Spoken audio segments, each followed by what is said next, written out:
Weak of ಅಂದರೆ relax ಮಾಡ್ತೀನಿ ಅಂದ್ಕೊಂಡ್ರೆ ಲೈಫ್ ಹೇಳುತ್ತೆ, ಬಾ ಗುರು ಕೆಲಸ ಮಾಡೋಣ. ಅಲಾರ್ಮ್ ಮಾರ್ನಿಂಗ್ ಹೊಡೆಯುತ್ತೆ, ಆದರೆ ನಾನು ಬ್ಲ್ಯಾಂಕೆಟ್ ಒಳಗೆ ಡೆಡ್ ಬಾಡಿ ಆ್ಯಕ್ಟಿಂಗ್. ಕಣ್ಣು ತೆರೆದ ತಕ್ಷಣ ದೇವ್ರ ಹೆಸರಲ್ಲ, ಫೋನ್ ಪಾಸ್ವರ್ಡ್ ನೆನಪಾಗುತ್ತೆ. ಒಂದು ರೀಲ್ ನೋಡೋಣ ಅಂದ್ಕೊಂಡ್ರೆ ನೆಕ್ಸ್ಟ್ ನೋಡಿದಾಗ ಆಲ್ರೆಡಿ ಮಧ್ಯಾಹ್ನ. ಆಮೇಲೆ ಸ್ಟಮಕ್ ಒಳಗಿಂದ ವಾರ್ನಿಂಗ್ ಬರುತ್ತೆ, ಏನಾದರೂ ತಿನ್ಸಪ್ಪ. ಕಿಚನ್ ಹೋಗಿ ಸಿಂಕ್ ನೋಡಿದ್ರೆ ನೆನ್ನೆ ಪಾತ್ರೆಗಳು ಎಲ್ಲ ರಿಯೂನಿಯನ್ ಮಾಡ್ಕೊಂಡು ಕೂತಿರ್ತವೆ. ಒಂದು ಕಪ್ ವಾಶ್ ಮಾಡೋಕ್ಕೆ ಹೋಗಿ ಫುಲ್ ಟೈಮ್ ಎಂಪ್ಲಾಯಿ ಆಗಿಬಿಡ್ತೀನಿ. ಕುಕ್ಕಿಂಗ್ ಸ್ಟಾರ್ಟ್ ಮಾಡಿದ್ರೆ ಕಾನ್ಫಿಡೆನ್ಸ್ ಫುಲ್, ಇವತ್ತು ಹೋಟೆಲ್ ಸ್ಟೈಲ್ ಸಾಂಬಾರ್.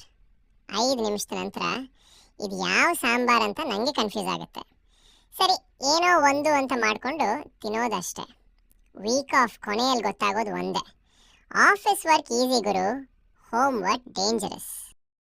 ಹೆಂಗೋ ಇವತ್ತಿನ ಹೊಟ್ಟೆಪಾಡಾಯಿತು, ಇನ್ನು ನಿಮ್ಮ ಕೆಲಸ ಬಾಕಿ ಇದೆ. ಅದೇನಾದರೆ ಫಾಲೋ ಮಾಡೋದು. ಫಾಲೋ ಮಾಡ್ರಪ್ಪ.